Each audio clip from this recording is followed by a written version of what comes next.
Bonsoir messieurs, dames, c'est toujours un énorme plaisir pour moi de vous retrouver tous les dimanches à partir de 19 h sur votre chaîne préférée pour vous présenter votre émission sur la technologie. Sans transition, nous allons commencer par une ITV de Madame Absa Ndoye Fall qui est un entrepreneur social et qui va nous parler d'une plateforme qui s'appelle Workbook.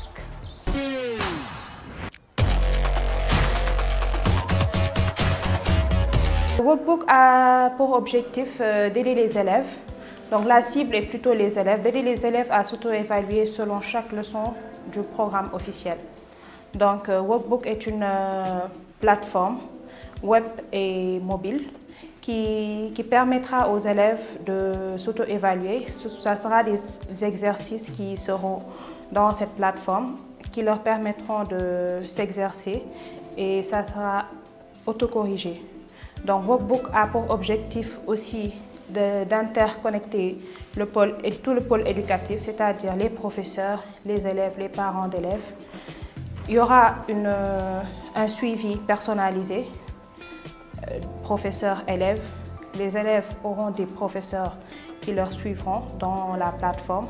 Les professeurs aussi auront la possibilité d'avoir des élèves, des classes en virtuel pour suivre leurs élèves et les aider dans les lacunes qu'ils ont dans différentes matières.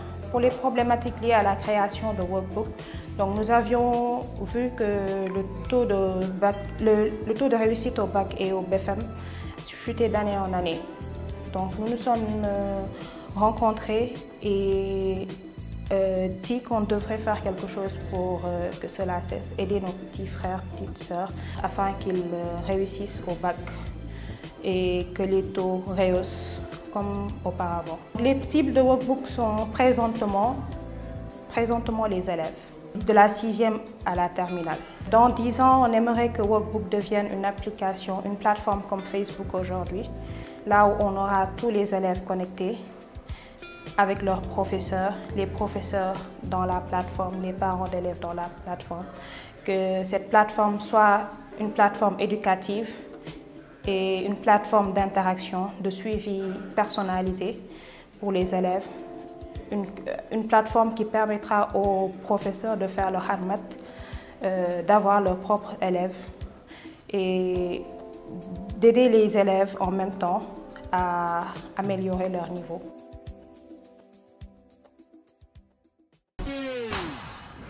Nous sommes ici présents au African Summit Internet, l'Internet pour tous. Et pour cela, nous avons M. Diallo qui va parler de cela avec nous.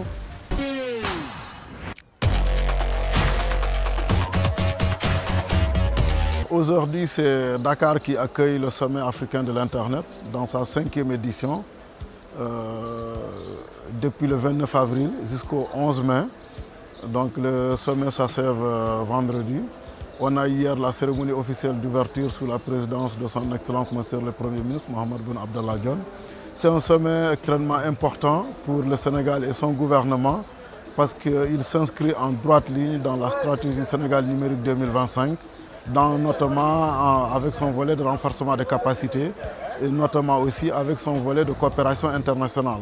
Donc il fait que le Sénégal, à travers ce sommet, va d'une part viser à renforcer son image et son leadership dans le domaine des technologies de l'information, de la communication et notamment dans le domaine de l'Internet, mais aussi renforcer les capacités des ingénieurs et techniciens et cadres de l'informatique africains d'une part et notamment sénégalais. On a formé dans la première semaine de renforcement de capacités 170 ingénieurs techniciens africains, dont 70 sénégalais qui ont été pris en charge entièrement par le gouvernement. Ce qui veut dire qu'aujourd'hui, nous nous sommes lancés vraiment à renforcer les capacités de nos ingénieurs et techniciens afin de développer l'accès aux services Internet, le développement de la technologie Internet au Sénégal pour que ce soit plus démocratique, plus ouvert à tous, avec des coûts abordables, avec aussi une meilleure qualité de service, une meilleure sécurité. Tout cela repose sur des ressources humaines de qualité. C'est pour ça que nous avons tenu à organiser ce sommet à Dakar. C'est un sommet qui se fait annuellement dans des pays africains. Donc c'est une organisation tournante. Et souvent, ce sommet est organisé par des pays anglophones. L'année dernière, c'était le Kenya, Nairobi. L'année d'avant, c'est le Burundi. Et l'année prochaine, ça risque d'être l'Ouganda. Donc vous voyez, le Sénégal a besoin d'une part d'organiser ce sommet-là pour ramener les technologies et le leadership en Afrique de l'Ouest, et d'autre part aussi compte tenu de son rôle dans la communauté francophone des États africains et même au-delà. C'est pour ça que nous avons tenu à organiser ce sommet-là pour essayer de renforcer les capacités des techniciens et ingénieurs francophones. C'est une semaine de discussion sur les politiques, notamment sur tout ce qui touche l'Internet, le développement du service universel, les coûts d'accès aux services informatiques, aux services Internet, la neutralité du net, la problématique du shutdown Internet, les problématiques de cybersécurité, les problématiques de stratégie nationale. Donc tout ça sont abordés aujourd'hui durant cette deuxième semaine. Les problématiques aussi de passage à l'IPv6, parce qu'on sait que les ressources IPv4 sont de plus en plus rares et commencent à s'épuiser sur le continent africain. La problématique de l'utilisation du DNSSEC, parce qu'aujourd'hui on utilise un système de nom de domaine qui est appelé DNS, qui est basé, qui est non sécurisé en quelque sorte.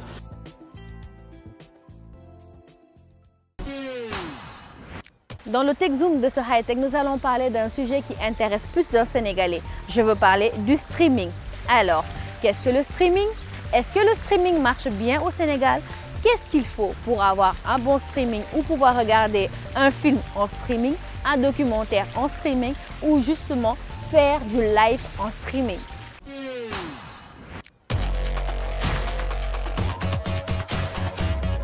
Le streaming est utilisé depuis longtemps sur le web et vous l'ignorez peut-être, mais il est omniprésent. C'est le système utilisé par YouTube, Dailymotion et tous les autres sites qui proposent des vidéos. Qu'est-ce que le streaming?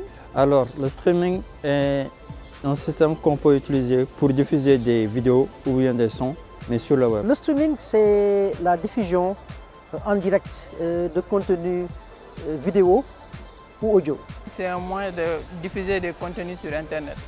Ça peut se faire sur un site Internet, sur YouTube et tout ça. Le streaming est un mode de diffusion pratique et rapide pour écouter ou visionner ses contenus favoris sur Internet. Certaines œuvres étant protégées par des droits d'auteur, il arrive que l'usage du streaming soit qualifié d'illégal dans certains cas. En quoi consiste la diffusion en streaming? Mais la différence avec la diffusion classique de ces deux contenus est que dans le streaming, tout le fichier n'est pas téléchargé sur le disque dur.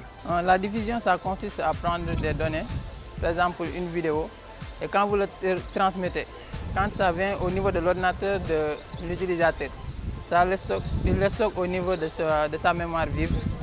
Une fois au niveau de sa mémoire vive, il les transmet petit à petit. Donc c'est juste une partie qui est téléchargée et cette partie est suffisante pour démarrer le streaming. Alors que dans le streaming classique, tous les éléments contenus dans le fichier doivent être installés sur le disque dur. Des sites de diffusion de contenu vidéo ou bien audio qui est distribué sur le net à grande échelle. Et ça utilise le protocole UDP, c'est-à-dire qu'il n'y a pas de retransmission. Si vous perdez quelque chose, c'est mort. Il existe un streaming légal et un streaming illégal. Donc le streaming légal est payant et le streaming illégal est fait par les pirates, ce qu'on appelle la cybercriminalité. Lorsqu'un fichier est lu en streaming, les données téléchargées depuis un site web sont stockées dans la mémoire vive de l'ordinateur, puis transférées en très léger différé dans un lecteur multimédia, avant d'être remplacées par de nouvelles données. Le streaming peut-il bien marcher au Sénégal? Le streaming peut marcher au Sénégal, mais avant que cela ne se passe, il faut que les conditions soient réunies. Au Sénégal, on n'a pas la culture de l'Internet d'habitude. La majeure partie du pays n'est pas connectée. L'événementiel, on peut l'utiliser pour le streaming, faire des diffusions en live de très grande qualité. Pour des conditions techniques, il faut que l'infrastructure soit adéquate pour recevoir cet environnement de streaming. Par exemple, il faut une bonne bande passante. Si vous avez bien suivi le combat Gris Bordeaux-Balla Gaye, il y avait des problèmes. D'abord, le débit n'est pas bon. Ce n'est pas tout le monde. Il faut aussi du bon matériel et une ressource humaine qualifiée pour la conception, la maintenance et l'implémentation du système de streaming. Qu'est-ce qu'il faut pour un bon streaming? Un bon streaming, c'est déjà avoir une très bonne connectivité. D'abord, je dirais juste un bon débit. Si vous avez un bon débit Internet, tout le reste, ça peut se gérer. Il y a aussi un problème au niveau du paiement, parce que ceux qui font le streaming attendent du business de ce streaming? Dans mon expérience, avoir ce qu'on appelle le cloud pour être vraiment scalable, c'est-à-dire augmenter la puissance de calcul pour augmenter le flux en direct. Et derrière la partie technique, à savoir la diffusion, comment ça se fait, autre, ça se base juste sur, comme je dirais, c'est le débit de l'Internet, la bande passante. Il faut des modes de paiement plus faciles et plus adéquats. Parce que par exemple, dans d'autres pays, pour pouvoir bénéficier par exemple de ces streamings comme la vidéo ou les fichiers musicaux, il faut payer, soit en utilisant des cartes bancaires. Si le débit est bon, vous pouvez uploader vos vidéos et ça passe sans problème. Mais si vous n'avez pas un bon débit, ce sera très difficile de faire du streaming. Des moyens de paiement qui utilisent les canaux de transfert. Il faut aussi allier qualité du contenu et prix. Très nombreux contenus multimédia sont protégés par des droits d'auteur et sont donc théoriquement disponibles seulement en accès payant. Certains sites, au travers d'offres gratuites ou payantes, permettent de lire légalement ces contenus. En revanche, d'autres sites et systèmes permettent d'accéder gratuitement à ces contenus en piratant leur distribution et leur accès. Le visionnage de ce type de fichiers en streaming est alors illégal. Alors, très cher Basile, qui est l'invité de ce jour?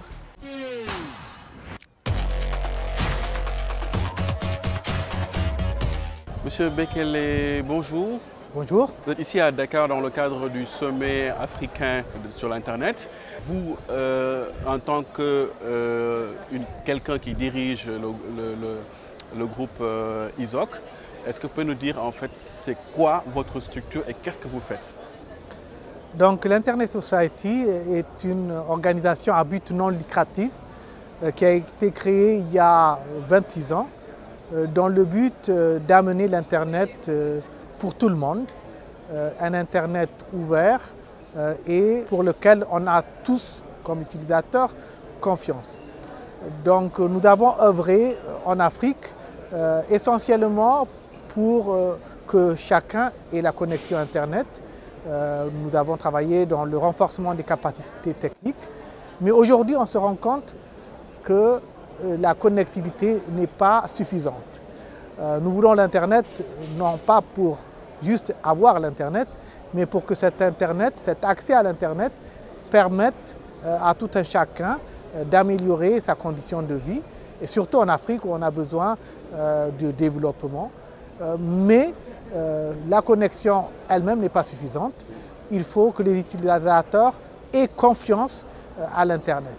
Et tous les jours, nous entendons des problèmes qui existent, qui font que les utilisateurs ont de moins en moins confiance.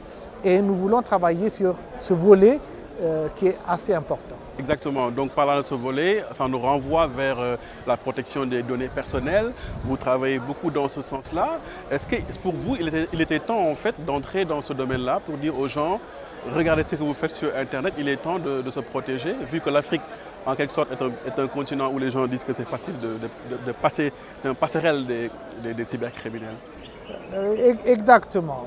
Donc c'est pas aujourd'hui qu'on a commencé à travailler sur la protection des données privées. Maintenant, c'est devenu un sujet d'actualité. Nous pensons que c'est très bien de partager des données, mais les conséquences de ce partage est beaucoup plus important que dans la vie qui n'est pas connectée.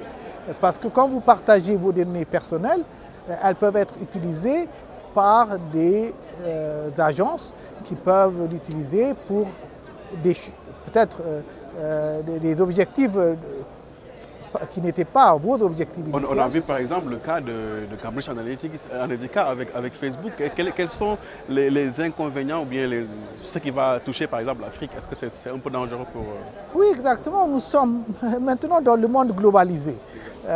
Très souvent, on avait la tendance de dire que l'Afrique, on est très loin, etc. Non, nous sommes dans un monde globalisé. Tout ce qui se passe ailleurs arrive chez nous avec peut-être un petit délai, mais ce délai se rétrécit de jour en jour. Donc, en fait, c'est bien qu'il y ait un petit délai, ça nous donne un peu de temps pour nous préparer, mais ça ne donne pas beaucoup de temps. Donc, tous les problèmes qu'il y a ailleurs, par exemple, on disait que la cybercriminalité, ce n'est pas un problème de l'Afrique, mais nous voyons que l'Afrique perd des milliards de dollars à cause de la cybercriminalité. De la même façon, nos données, on utilise Facebook comme tout le monde. Je nomme Facebook parce qu'il est dans l'actualité, mais ce n'est pas que Facebook qui utilise nos données. Ces organisations peuvent utiliser nos données à des fins qui peuvent être néfastes, non seulement pour l'utilisateur, mais aussi pour la société. C'est ce qui s'est passé un peu avec l'affaire Cambridge Analytica, où toute la démocratie d'un pays a souffert à cause d'une mauvaise utilisation des données personnelles. Et c'est d'ailleurs pourquoi vous avez fait appel à la Commission de l'Union africaine pour respecter ce genre de... Exactement. En fait, les politiques sont conscients. Les pays africains ont développé la Convention de Malabo sur la cybersécurité et la protection des données personnelles il y a plus de 3 ans. Cette convention, en fait, j'ai le plaisir de dire que le Sénégal est le premier pays africain à l'avoir ratifié, ce qui montre aussi l'intérêt que le gouvernement sénégalais a pour la protection des données de ses citoyens, mais il faut aller en avant. C'est bien d'avoir des conventions, mais il faut des lois, il faut des institutions, il faut vraiment du travail en place pour que les citoyens soient protégés. Actuellement, ce n'est pas le cas, ce n'est pas simplement au Sénégal, mais c'est un peu partout dans le monde et on a un grand travail à faire. Mais par exemple, si je prends l'exemple du Sénégal, nous, on a les 5 lois sur la société de l'information qui ont été promulguées à l'Assemblée nationale, etc., qui existent. Donc l'arsenal juridique est là. Mais malheureusement, ce sont des lois qui sont dans des sites internet que les gens ne regardent pas souvent et qui ne sont pas conscients. Qu'est-ce qu'on doit faire? Oui, c'est déjà un grand pas. Il y a beaucoup de pays, malheureusement, qui n'ont même pas de loi. Donc, ce qui fait que des actes très néfastes aux utilisateurs ne sont même pas punissables par la loi. Le fait d'avoir cette loi permet, quand même, est un outil assez important. Vous avez aussi une institution, la Commission des protections des données. C'est déjà aussi quelque chose de très important. Mais il faut des actions. Il faut qu'il y ait, par exemple, vous parliez des utilisateurs. Les utilisateurs doivent être sensibilisés à ce problème. Il faut leur apprendre ce que c'est. Il faut que nos enfants comprennent le danger qui existe en partageant des données personnelles, comme ils savent le danger de traverser une rue. C'est quelquefois encore plus dangereux. D'accord. Donc vous, concrètement, qu'est-ce que vous allez faire en 2 mots avant de terminer l'émission? Donc, nous sommes une organisation à but non lucratif, donc nous n'allons pas implémenter cela. Mais nous pouvons aider au pays à faire les meilleures pratiques.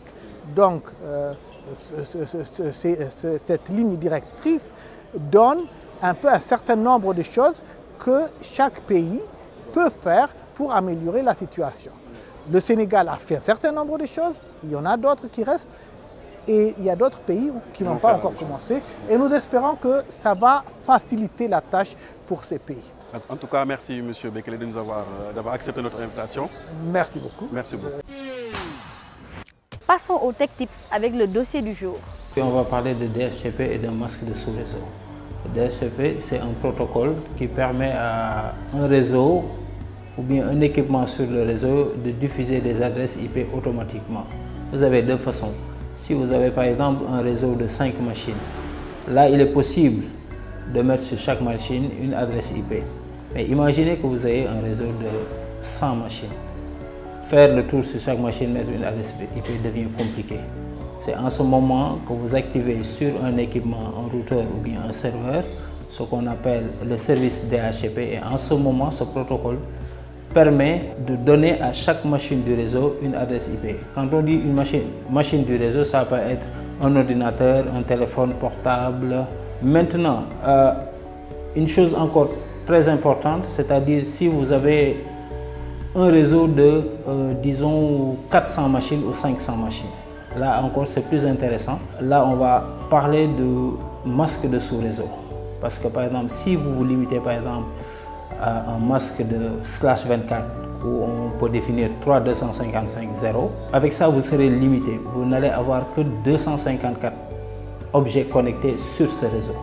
Mais si vous passez par exemple d'un masque /24 à /16, donc ça veut dire 2 fois 255 et 0 encore, en ce moment votre réseau est plus important. Vous pouvez avoir plus de 500 machines. C'était tout pour ce tips. Je vous donne rendez-vous la prochaine fois. Lors du high-tech précédent, je vous avais parlé de l'ordinateur du futur.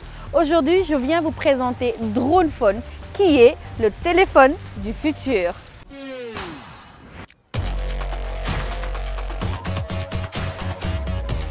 Le téléphone LG 505U+ est capable de reproduire les mêmes usages qu'un smartphone, mais en utilisant le moins possible ses mains. Par exemple, vous êtes allongé sur votre canapé, vous regardez une vidéo ou une série Netflix et le téléphone reste en l'air sans que vous ayez besoin de le tenir avec vos mains. Mieux, il suit votre regard. Nous imaginons qu'il est capable de détecter le moment où vous allez piquer du nez pour se poser tranquillement et stopper la lecture. Autre cas d'usage, vous marchez dans un endroit sombre, le téléphone le détecte et met en route sa lampe torche pour guider vos pas. Le téléphone devient un drone avec une bonne dose d'intelligence. Il est capable de retourner à sa base de recharge son fil pour récupérer de l'énergie. Nous restons toujours dans les projets futuristes pour vous présenter cette fois-ci un casque. Un casque qui permet de communiquer par la pensée. Vous ne me croyez pas? Il s'appelle Alter Ego. Découverte.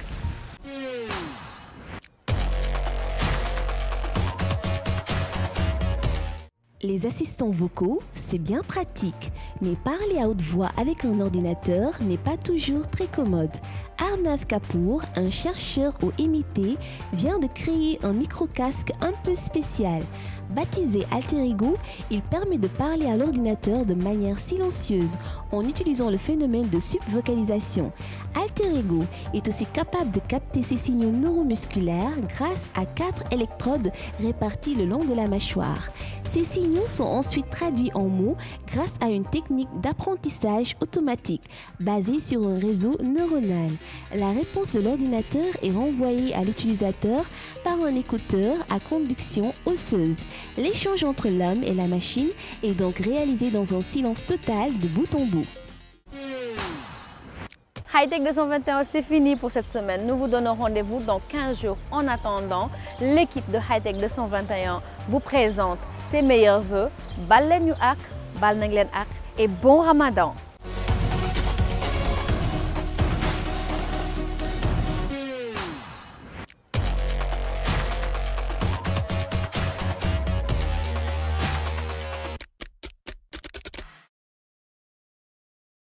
T'es un vrai fan des Lions?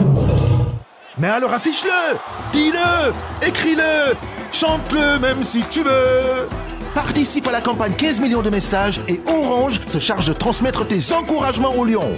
Rendez-vous sur 15millionsdelions.sn pour plus d'informations. Nous sommes 15 millions de Lions. Orange, partenaire des Lions depuis 20 ans.